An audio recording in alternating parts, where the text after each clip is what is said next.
Jamie.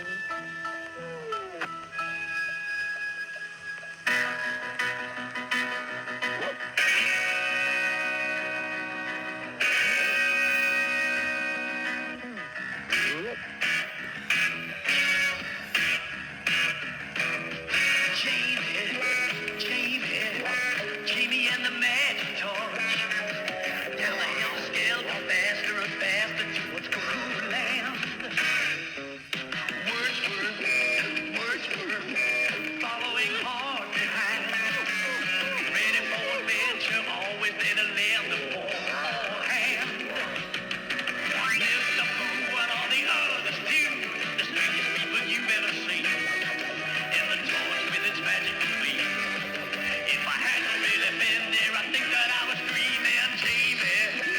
Jamie, no two nights are the same. Life is one glorious game with Jamie and the magic torch.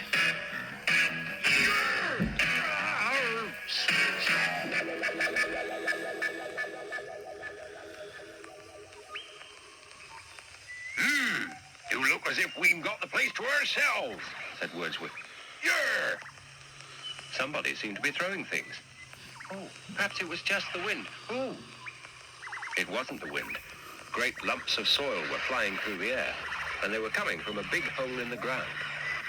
Jamie and Wordsworth had a very good idea who was going to be at the bottom of it all. And there he was, right at the bottom, Wellybob the backwards cat. Oh, goodbye, Jamie. Goodbye. Hello, Wellybob. Whatever are you doing down there? Oh, jangs, Jamie. I'm trying to lose Jojo. He's nowhere to be seen, said Wellybob. And Jamie, who knew that the big cat always talked backwards, said, why do you think you'll find him down there? Because, said Wellybob, I saw him coming up here. The trouble is I can't dig slow enough to catch up with him. I need to work at half the speed. That means twice as fast, thought Jamie, and then he smiled. I think this will do it. Oh, I likes this bit. Jamie set the controls, pointed the torch, fired, and straight away Wellybob started to dig 10 times as fast. Hey, Jimmy, that's magic. Oh, said Wordsworth. He must be emigrating to Australia. But at that moment came the sound of Officer Gotch's siren. He screeched to a halt just in time. All in the road? I haven't been involved of that, he said. By gummits a big un.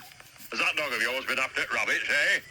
Jamie explained that Wellybob had dug the hole looking for Jojo, and then, oh, looky, said Wordsworth. Gosh, Jamie could hardly believe his eyes. Look at your road. What's up with my road? What was up with his road was that it was all up. Wellybob had dug it up. Must get reinforcements, shouted Gotcha, and went off in the only direction he could. Oh dear, said Jamie. I think I might have overdone it. But just then, it was Mr. Boo's submachine churning its way across the bright, cloudless sky of Cuckoo Land. With any luck, Mr. Boo would know how to deal with Wellybob's spade work, and it looked as if he'd seen them because the submachine came gently to earth in a nearby clearing.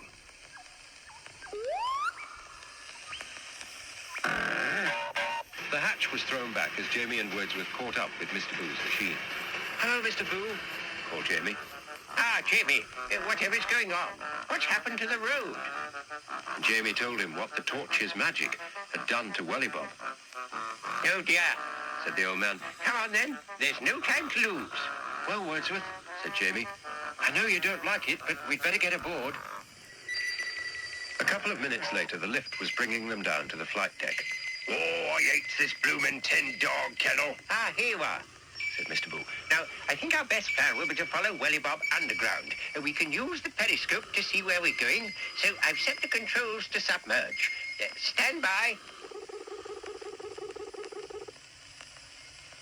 Off we go, then.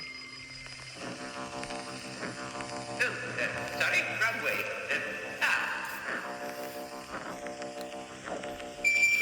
Now then, said the old man. You keep looking through the periscope, Jamie, and you, Wordsworth, just sit tight.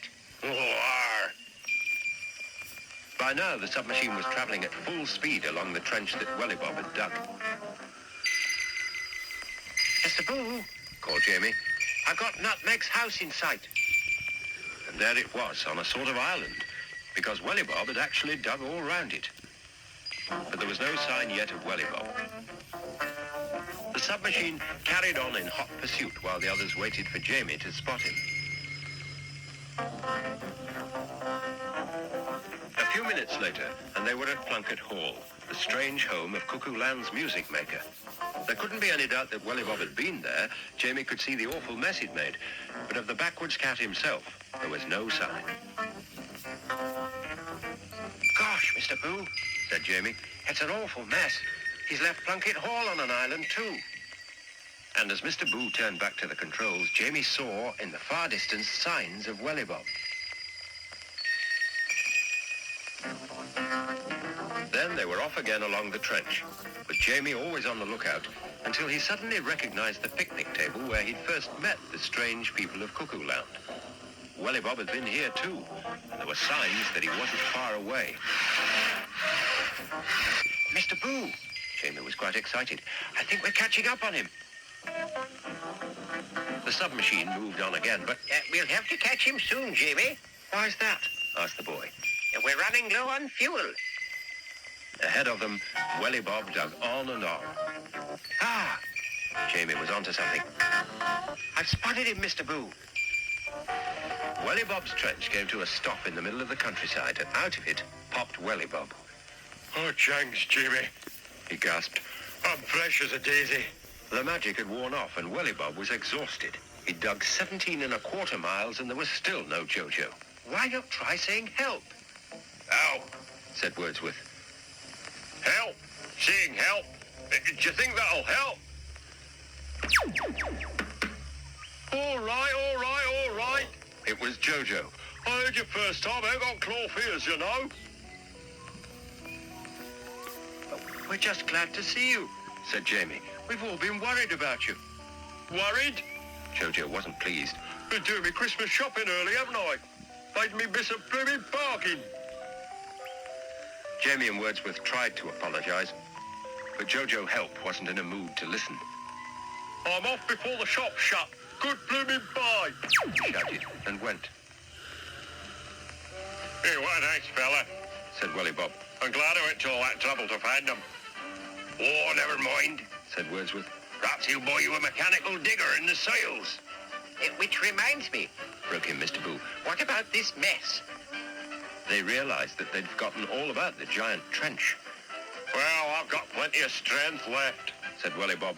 And it's only a wee hole. Bloomin' cuckoo. Said Wordsworth, while the others worked out that Wellybob meant he was too exhausted to shovel all that soil back in again. And then, oh, said Jamie, what about my magic torch? I'm sure I'll be able to help. Hello, now what? Jojo reappeared. Who called for... Well, I'm blowed. Couldn't wait 2 seconds. No manners. And he popped off again. But the others weren't there to hear. There was work to be done. Now, Jamie was saying, I'll set the torch to normal. That ought to put things back as they were. Here goes. And that one there. Now, hope I've got it right. Now.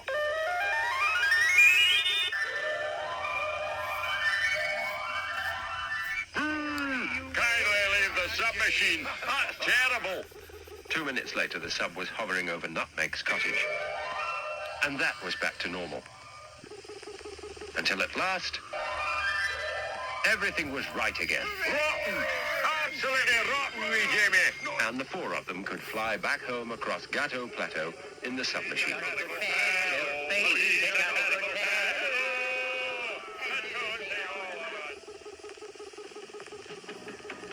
Hello there, Jamie. Said Wellybob in his backwards way. You did a terrible job. I hope I never see you again. Wordsworth knew they'd be back sometime, but for the moment... Your mass, Jamie, I hates to spoil the fun, like, but your mum will be coming to tuck you in a minute. Her'd have a fright if you went there. What, Wordsworth? Looky. And there was the tree, waiting to guide them home. Don't you worry. Said Wordsworth. We'll be back.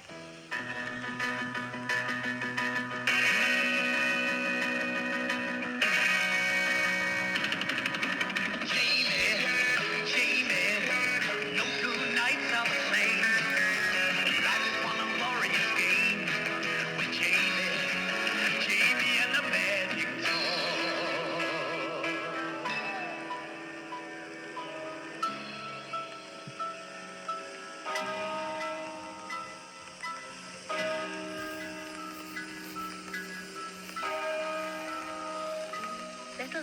barge in. Come on, Wordsworth, out of there.